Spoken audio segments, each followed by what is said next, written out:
बहुत सालों पहले एक गांव में रतन नाम का इंसान रहता था। रतन बहुत गरीब था और उसके पास एक काला घोड़ा था। वो घोड़ा एकदम सुंदर और होशियार और तेज भागता था कि पृथ्वी के किसी भी घोड़े से टक्कर दे सकता था। रतन का बड़ा भाई विनय पास ही के गांव में रहता था। विनय के पास घोड़ों का अस्तबल था। उसके पास काफी घोड़े होने के बावजूद वो अपने भाई के घोड़े से जलता था। एक दिन रतन किसी काम की वजह से अपने भाई विनय के पास घोड़े से जा रहा था।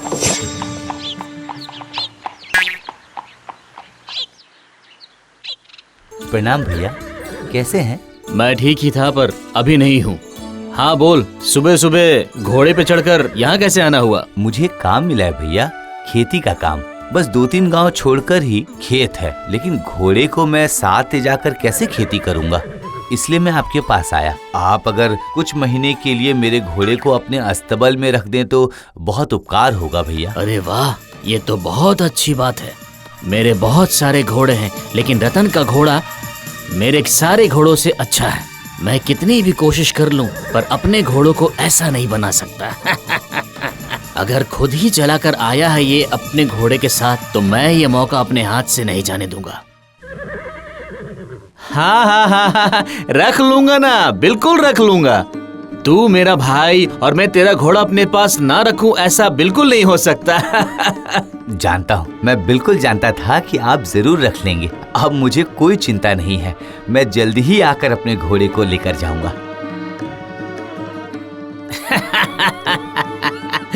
रतन, अब तू देख मैं तेरे घोड़े को किस तरह से रखता हूँ। हाँ।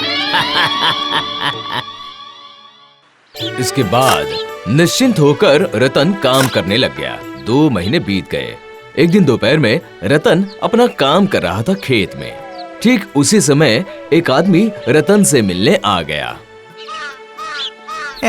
मुझे आपसे बहुत जरूरी बात करनी है। हाँ बोलिए, लेकिन मैं तो आपको पहचान नहीं पाया। मैं विनय भैया का नौकर हूँ। आप जो वहाँ अस्तबल में अपना घोड़ा रख कर आए थे, अब वो मरने ही वाला है। क्या? लेकिन क्यों? आपके घोड़े का शरीर बहुत कमजोर हो गया है। लेकिन हुआ कैसे? मेरे मालिक मतलब विनय भैया हर दिन उसकी सवारी करते थे, उसे खाना कम देते थे, उस पर बहुत अत्याचार करते थे। अब मैं क्या बोलूं, आप जैसे भी हो अपने घोड़े को लेकर जाइए। जाऊंगा, मैं अब भी जाऊंगा। एक मिनट, लेकिन आप मेरा नाम मत बताइएगा। मैं एक मामूली नौकर हूँ। घोड़े को देखकर मुझे दया आई, इसलिए मैंने आपको बता दिया। ठीक है, मैं तुम्हारे बारे में नहीं बताऊंगा। इसके बदले आप ये बोलिएगा कि आपके पास एक अदृश्य शक्ति है। मेरे से दूर जो भी घटना घटती है वो सब आप देख सकते हैं। ये तो आपने बहुत अच्छी बात बताई मुझे। इससे सांप भी मर जाएगा और लाठी भी नहीं टूटेगी।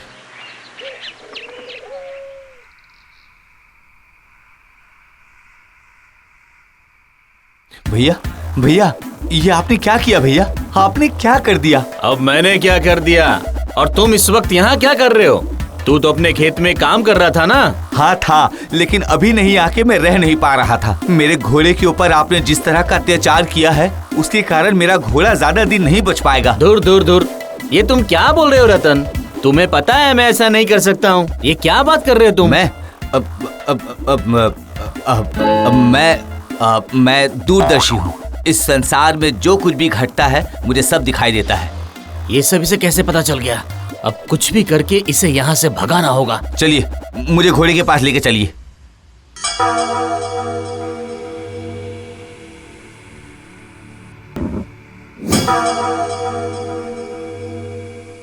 भैया, मैंने आप पे कितना विश्वास करके अपने घोड़े को यहाँ पे रख कर गया था और आपने उसे अधमरा करके छोड़ा। मैं अभी जमींदार साहब के पास जाता हूँ। मुझे इंसाफ चाहिए। नहीं, मुखिया जी से तो मेरी बिल्कुल भी नहीं बनती। नहीं, कुछ भी करके मुखिया जी को मैं यहाँ नहीं आने दूंगा। नहीं, उनकी यहाँ पर क्या जरूरत है? अच्छा ठीक है, मैं उसकी भरपाई कर दूंगा। ठीक है, बोलो तुम्हें क्या चाहिए? मेरे इस घोड़े के खाने पीने हर चीज का खर्चा आपको देना पड़ेगा और उसके साथ ही 5 घोड़े और। अच्छा, तो मेरे साथ इस तरह से बात करेगा ये? रुक, जैसे वक्त आएगा मैं तुझे सबक सिखाऊंगा। ठीक है, फिर वैसा ही होगा।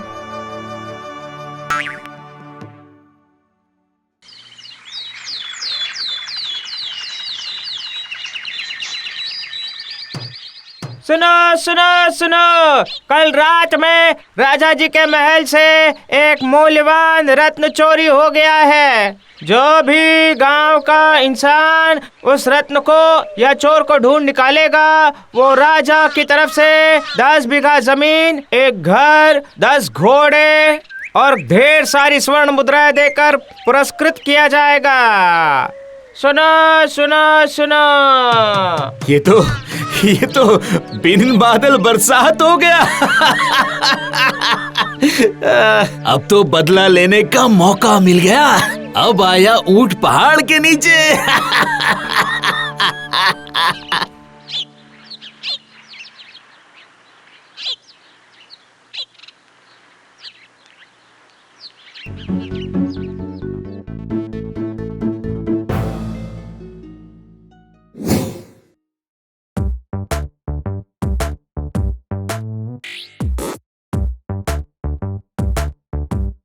प्रणाम राजा साहब, आपने मुझे बुलाया? हाँ, सुना है कि तुम्हारे पास दिव्य दृष्टि है। अच्छा भैया, बदला लेने के लिए राजा साहब को सब कुछ बता दिए। ठीक है। हाँ बिल्कुल। तुमने हमारी घोषणा सुनी है ना? हाँ सुना हूँ राजा साहब। तो इस कार्य के लिए मैं तुम्हें चुनता हूँ। अगर तुमने मेरा खोया हुआ मूल्यवान रत्न ढूंढ कर दिया तो मैं तुम्हें घोषित पुरस्कार तो दूंगा ही, उसके साथ में मैं अपनी तरफ से भी दूंगा। अगर तुम उसे ढूंढ नहीं पाए तो मैं तुम्हें कारागृह में डाल दूंगा। अब क्या होगा? मैं तो दूरदर्शी नहीं हूँ।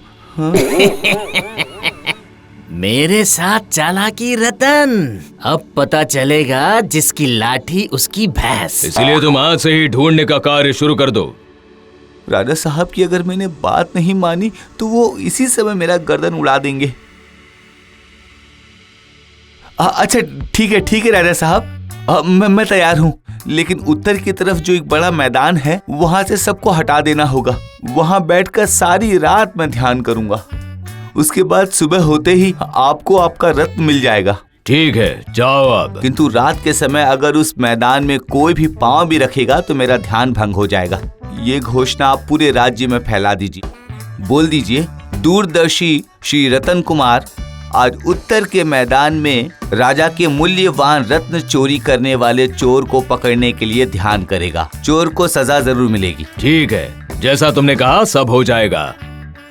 रतन ने कहने के मुताबिक उत्तर की तरफ एक तंबू गाड़ दिया और फिर से वही खोने वाली घोषणा पूरे शहर में करा दी।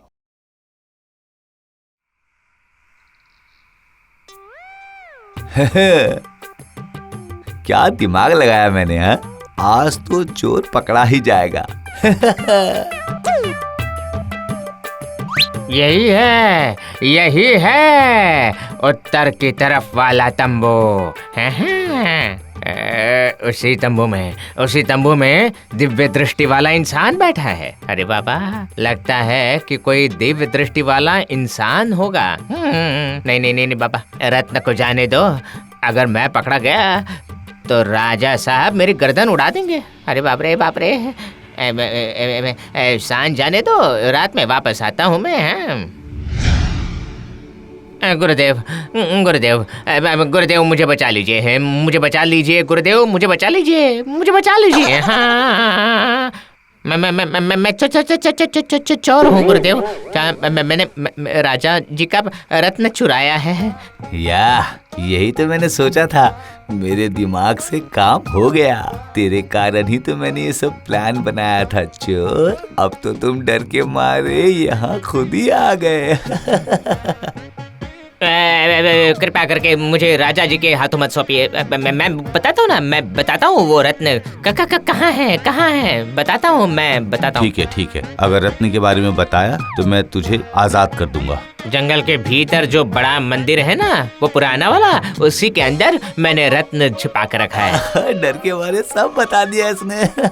ठीक है, अच्छा ठीक है, अब तुम यहाँ से जा सकते हो। लेकिन याद रखना, अगर तुमने झूठ बोला है तो मैं तुम्हें ठीक खोज निकालूंगा।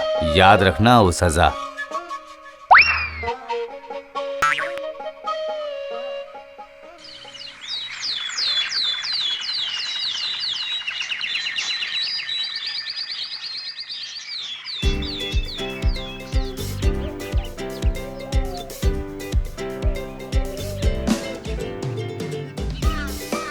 यही है मेरा रत्न, ये मूल्यवान रत्न।